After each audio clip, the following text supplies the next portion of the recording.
Hello again and welcome to another Morning Glory Warhammer 40k video. In today's episode, we are going to be taking a look at some rather special gas mask boys, the Death Corps of Krieg Combat Engineers. These elite infantry are a Forge World unit, and in my opinion, they are an undiscovered diamond in the rough, and they might even be some of the best infantry that we have available to us in the Imperial Guard.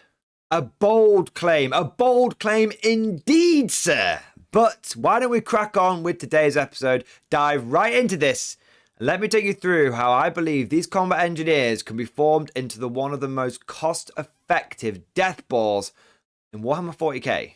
So firstly, what are combat engineers? Well, they are an infantry choice that you can buy from Forge World. So if you're flicking through your guard codex going, I can't find these guys, who the hell are you talking about, Morning Glory? Do not worry, they are a Forge World unit. You will find them in the Forge World codex, not in your main guard one.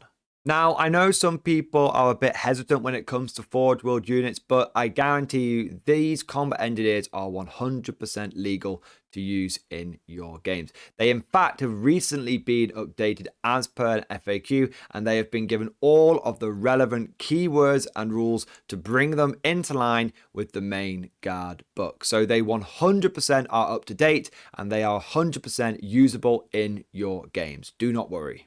Now, each squad of engineers comes with between 5 and 10 men. At the basic level, they have 4 engineers and 1 engineer watchmaster, and you can add an additional 5 engineers into the squad, which makes them have a total of 10 blokes in the squad. Each engineer comes with a pretty standard stat line for your elite guard infantry. So you've got that movement value of 6. You've only got a weapon skill of 4+, but you do come with a native ballistic skill of 3+, strength 3, toughness 3, 1 wound, 1 attack, leadership 6, and a 4+ save. What separates these guys from more modern elite infantry in the guard, like your Kazakin, like your updated Scions, is the fact that they've only got a leadership 6 of base, whereas now you'll find your elite guard infantry tend to have leadership 7 base and 8 on the sergeants, and they only have 1 attack base, whereas you'll find if you look at your Kazakin, they actually put out quite a lot of attacks because they have 2 attacks base, 3 on the sergeant. To be honest, this isn't such a massive deal. The fact that they only have 1 attack means that they're not as good in combat. Well, Guard aren't really a combat army, so that's okay. Makes them slightly less tactically flexible. I can say that doing a few cheeky bayonet charge with my Kazakin has been helpful, but I don't think it's a game changer in any way, shape, or form. You are primarily taking these guys because they are good at shooting, and the fact they come with that ballistic skill 3+ standard is amazing because it means when you give them take aim, you can get them up to hitting on 2s, but we'll get into that a little bit more later on in the video. While on the one hand, being slightly out of date means that their profile might not be quite as good in some areas, the advantage is that their points cost also haven't been adjusted. So old guard points on the whole were cheaper than new guard points. And so as a result, these combat engineers are actually only coming in at 8 points a model. When you compare that to Kazakin, they are 20% cheaper. And when you compare that to Scions, they are 3 points cheaper per man. You're getting that same shooting capability, but at a significant discount. Now, each one of these engineers comes equipped with an engineer shotgun, frag grenades, and gas bombs. The engineer shotgun is deceptively good. It's a 12-inch range gun, assault 3, strength 4, AP -1. Now, on its own, that doesn't seem overly impressive. Oh, 3 bolt shots, big whoop. Yeah, no, that's fair enough. But we're not taking them one at a time. We're going to take these guys in 10-man squads. And suddenly it's like, wait, it's 80 points for 30 shots? That's actually a lot of firepower for a very cheap price point. The frag grenades are relatively standard, strength 3, you're pretty much never going to use them. But the gas bombs are pretty interesting. They are grenade D6, they're only strength 2, but they are AP -2, and they have blast, and they essentially have poison 2+. Unless they're targeting a vehicle or Titanic unit, they always wound on a 2+. In the past, you used to be able to throw 10 of these from one engineer squad. Now you can only throw 1. The Grenadier stratagem has gone away, but still being able to have D6 shots, which wound on a 2+ with AP -2, if you take aim, that goes up to AP -3 is definitely not something to sniff at. It's almost like having a plasma grenade available in the squad. Now, the Deathcore engineers can take a engineer weapons team, but you're never going to want to because it takes away shotguns from the army and it gives you a pretty crappy special weapon in their place. Basically, you have to give up 2 shotguns and 2 guys, and instead you can take a mole launcher. It's essentially an indirect fire, random shot, damage 1 heavy bolter. It's not very good. It hasn't got any way of really getting around the indirect fire nerf or anything like that. Generally speaking, it's not worth it. So we're not really going to go into details on the mole launcher. Just take it from me. For this tactic to work for the Deathcore engineer death ball to come together, we're not going to be looking at mole launchers. Another thing that I'm going to mention, but one that we're not really going to be talking about much in this video, is the fact that the combat engineers can deep strike. They have the sapper's ability, and this allows them to go in reserve, and then like Scions, they can set up 9 inches away from your enemy. We're not going to really think about that ability today. We'll be covering things like the mole launcher and sappers in more detail in a proper unit review for these guys later on. But for now, we're not going to be talking about it because if you set up underground, you can't receive orders. And in order for our Krieg engineer death ball to work, we need orders. But before we get too off topic, let's just refocus and really put in perspective what we're getting here. For 80 points, which is cheaper than Scions, cheaper than Kazakin, the same price as a basic Deathcore of Krieg squad, we're getting a combat engineer squad with 10 blokes in it, each squad putting out 30 shots, hitting on a 3+ natively at a basic strength of 4. They're going to benefit from regimental doctrines because they've got the right keywords. They're going to be able to receive orders, and they are platoon as well. So they're getting all the right keywords, and they're putting out a lot of firepower for a really cheap price point. So now that we know what the combat engineers are, what they're bringing to the table, and why they're so good, now let's take a look at how we can form them into a death ball. And at this point, I should probably briefly explain what a death ball is for those people that don't know. A death ball is where you take 2 or 3 squads which have got pretty good base stats and you put them around a character or 2 that is going to really boost their damage output and act as a force multiplier. And together, these units provide you with fantastic force concentration, and they provide you with the ability to deliver a huge amount of damage to your opponent in a very small and cost-effective package. There are a couple of other examples of death ball within the guard. So we've got the Scion death ball and we've got the Kazakin death ball. If you're not aware of those tactics, I have done videos covering them, and I'll put a link at the end of this video to the Scion death ball tactic so you guys can get an idea of the other kind of combinations that are available to us in the guard infantry. So now that we know what a death ball is, how can we form one with the combat engineers? And honestly, it's really straightforward. All you need is 3 squads of 10 of these bad boys and back them up with a single officer. That is it. It is probably one of the most straightforward death balls and tactics to perform with your guard army. Very few moving parts, and sometimes keeping it simple is the best way. You see, at a basic level, the only thing we need to make this tactic pop off is to have a source of orders available to the combat engineers. They just need take aim. Because when they get take aim, they go from hitting on 3s at strength 4 AP dash, hitting on 2s, strength 4 AP -1. That is a massive increase in their damage output. They're going to be hitting much more often, and the AP means that even when you come across units like Space Marines that traditionally are immune or very durable to this kind of light infantry firepower, you are going to be knocking them down to a fort save. You're going to be blowing away full squads of intercessors with this death ball. But it's not just anti-infantry. Think about it. These guys will benefit from born soldiers. That means they will get auto wounds on 6s to hit. You can stack enough AP -1 shots on almost any kind of target to be able to tear a chunk out of it. If you have 3 squads of these guys, then it means for 275 points, that's if you take a Death Corps Marshal and 3 squads of these guys, you are going to get 90 shots. These are going to be hitting on 2s. They're going to be auto wounding on 6s. That means you will be getting 15 auto wounds from these guys alone. If you then use ingrained precision on one of those squads, suddenly you're doing 20 auto wounds, AP -1.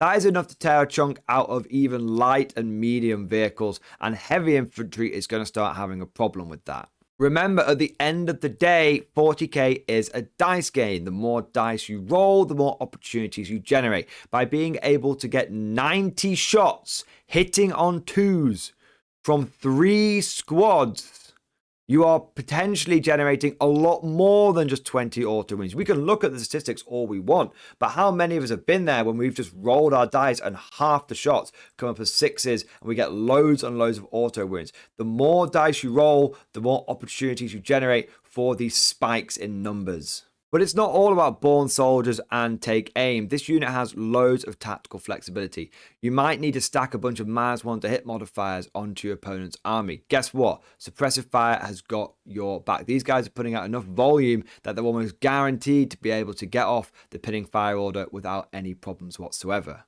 If you're worried about the fact they've only got a 12-inch range, well, don't worry about that. You can use regimental doctrines to boost it. You can go for things like heirloom weapons, swift as the wind, a combination that I used to great effect at the Lance Grand Tournament I went to. That combination really works well in those pure infantry armies. In fact, if you're a pure infantry commander and you're currently running a bunch of Death Corps infantry and some Scions and some Kazakin, why not just go, you know what, I'm going to take 9 squads of Death Corps of Krieg infantry, and then I'm going to take my compulsory Arcs of Omen choice as elites, and I'm going to go for 3 squads of Death Corps engineers, and then I'm going to go for 3 squads of Kazakin, and then I'm going to take an allied detachment of Scions, and suddenly I'm running around with a bunch of elite infantry, way more elite infantry than I previously had, and it's not cost me any more points. These guys are a straight swap. If you've been taking Death Corps of Krieg, they're a straight swap out. But Mordy and Glory, I hear you say. It sounds like we're having to pick between having the auto wounds that make these guys pretty effective and having the range that makes them actually able to get into combat and do that damage. What if I want both? Well, lucky viewer, you can have your prayers answered, because there is absolutely a way to keep born soldiers and also extend the threat range of these guys by 6 inches. It's called move, and it's called the big bullshit banner of doom. You see, these shotguns are not rapid fire weapons, they're not heavy weapons, they are assault weapons, which means you can move, which means you get to auto advance 6 inches with these guys and you can still shoot them. Now, normally that would put you down to hitting on a 4+, because when you move and advance with assault weapons, you incur a -1 to hit modifier. But guess what? If you've got the big bullshit banner, the relic, the finial of the Nemedesh first, you can ignore all to hit modifiers. So suddenly you can move and advance 6 inches and still shoot with these guys and still hit at your normal level. The great thing about this Death Ball is that it's so cost effective that you don't really mind if it doesn't go off. If you find yourself in a bit of a tricky situation, maybe you're facing off against World Eaters and they've just smashed through your first lines of infantry and your screens are disappearing before your eyes, you might be forced to push some of your elite infantry into the role of screening infantry. Now, if you're taking things like Kazakin and Scions, that can be a pretty tough pill to swallow. Those are units that you've spent a lot of points on, especially if you've gone for the Scion Death Ball. And ideally, you don't want to use them in such a sacrificial way. With Death Corps Engineers, you don't care. They cost you about the same points as a regular squad, especially if you're a Krieg player taking Krieg infantry, right? So just push them into the meat grinder. It doesn't matter. And so these guys are both very flexible as elite infantry that can really put out the damage output, but they're also pretty cheap. So that means they're pretty sacrificial as well. One thing I do want to mention about these guys is they do have a slight disadvantage, which is they don't have the core keyword. They're infantry, platoon, regimental, and combat engineer. This means they will not benefit from reroll 1s to hit from your senior officers. Also means they won't get reroll 1s to wound from your command squad regimental standards. This might lead some players to be reluctant to support them with a senior officer, because you're going to be thinking to yourself, well, I really could do with this reroll 1s to hit aura over with some infantry armed with plasma that are actually going to benefit from it. If that's the case, don't worry. It's a very simple fix. You just take a commissar and you give him superior tactical training. It's actually a good combo to do anyway, but a commissar is only cost you 40 points. Superior tactical training will cost you 1 command point. You can tell him to do regimental orders and suddenly he can just babysit these engineers, give them the take aim, and that's all they need. Then you can free up your senior officer to use his lovely reroll ones or elsewhere, and also the fact he has 2 orders as well. These Krieg combat engineers, they don't need 2 orders, they just need the 1 to be effective. One last thing I just want to highlight is when it comes to running these kind of death balls, it's really up to you as the player how much you want to invest into it. At its cheapest point, this is going to cost you 275 points. It's going to cost you an officer and 3 squads. You could start adding in a command squad with the big bullshit banner. That's going to cost you another 75 points. I'd probably call that the silver tier if the bronze tier is where you just take in the basic stuff you need to make it work.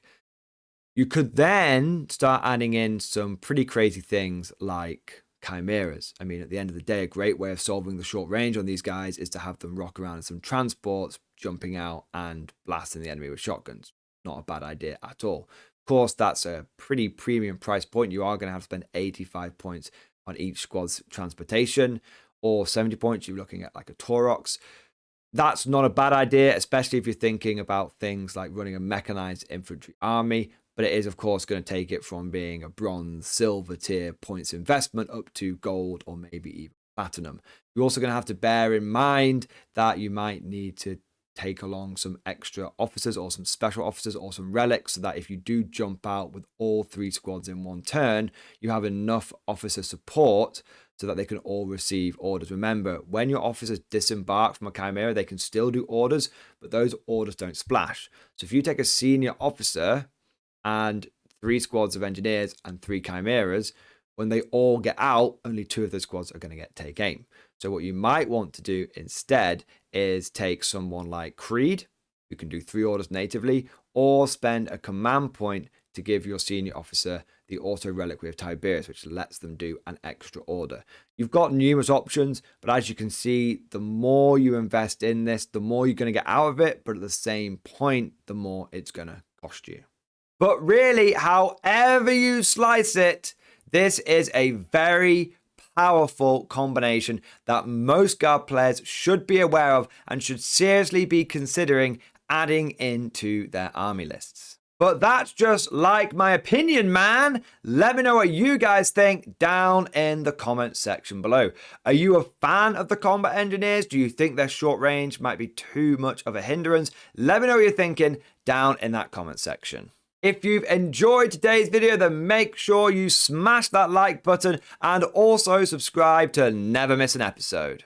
If you found today's video particularly helpful, then please consider supporting the channel by becoming a channel member or Patreon supporter. One of the big perks of becoming a supporter is you gain access to the Mordian Glory Discord. This is an online community with over 1,000 active members. It's really exploded over the last 6 months and it is always popping off in the MG Discord. We've got tactics sections, army list help, painting, hobbying, and even a pretty spicy meme section as well. And I'd just like to take a moment to say a big thank you to all of the latest channel members. So thank you to Icotia, Mike Shantz, Tabletop War Room, Jimmy Lad 89, Daz TTV, James, Voljean, J-Bob, Jerk Shoes, Jerry Howard, Fletcher Hill, Martin V, Sean the Don, Revan R, and Wise Old Worm. Thank you guys for doing your part. I also want to do a shout out to the latest Patreons too, so a massive thank you to Communal Napkin, Jaron, John Bismarck O'Brien, Astrid, Armando, Jens Kimpen, JC, John Minaravino, and Real Steel. And last, but certainly not least, I would like to say a personal, heartfelt, special thank you to all of my top tier Patreon supporters. These are the War Masters, the people who have truly gone above and beyond the call of duty. So a massive thank you and an 07 down in the comment section for Alan Blunt III, Bonbon Vert, Mark Panconi, Ridemaster 134-1, Ross Miller, Swordfish Trombone, John Stubbs, Nick Walsh, Diesel Fox, Tom Sutton, and August Varney. Thank you guys. Your ongoing, generous Patreon support is a huge part of how I'm able to do this channel full time, and I am eternally grateful to you. I hope you've all enjoyed today's video. Thank you for watching, and of course, as always, I'll see you guys next time.